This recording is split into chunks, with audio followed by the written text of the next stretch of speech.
guys. Thanks for joining us today.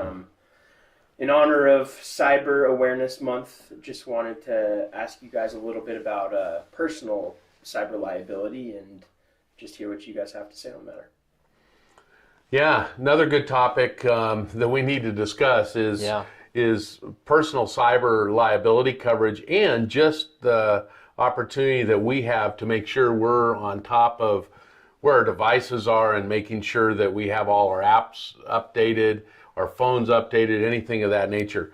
But I think one of the most important things is there are some carriers out there, and we represent them, that are starting to offer cyber liability coverage on the homeowner's policy.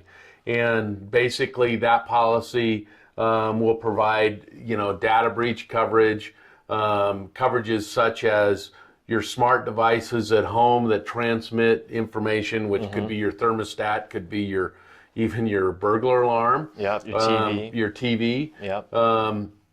And even some things as simple as, the baby monitor, if you have a baby, that somebody can access your data. Yep. But there's one thing we just want to mention to you, and I'll have Andy share with you an incident that we've been told about that really is more relevant to somebody being held for ransom. Yeah, so we've heard of stories where students will be typing up their homework or paper, final things that they have to prepare for school, and their computer gets hacked into and held ransom.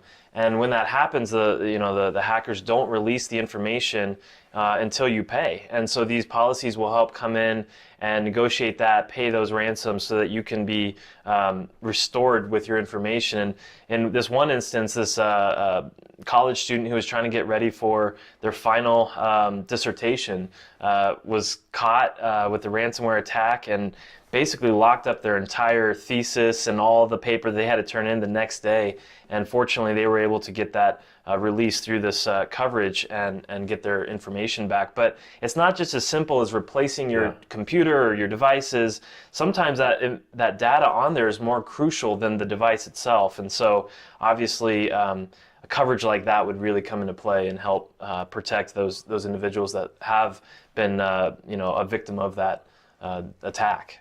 And I think it even becomes more relevant now that we're seeing in-home learning. Yeah. Students staying at home and using, whether it's a school computer or a personal computer that's being used. And unfortunately, these cyber attacks are being committed on innocent people that have no it's crazy. Yeah, and it tends to be where in the home there's less protection than even in businesses, and so that's an easier, more vulnerable place to attack. And so we are seeing a heavy, presence of hackers get in there and steal data and all kinds of stuff. And so it's even more important to have that protection, not only in the defense of people getting onto your devices, but also if it does happen, having the insurance to protect it as well. So we would encourage you, I think, to give us a call if it's something you want to discuss with us, and we can see if we can put something together for you. But more importantly is to make sure, again, like I mentioned earlier, make sure your devices are up to date with any software changes or updates that need to be made. Mm-hmm. The other piece is we're talking about personal cyber liability here, but you also may want to encourage whoever you work for to have cyber liability coverage on the job, because while you're working at home as well with a corporate system, that's very vulnerable too, and that would not be picked up under your personal policy. That's going to be picked up under the corporate cyber liability policy. Yeah, really important. And it's obviously the month to be thinking about it. So it's a good time to review your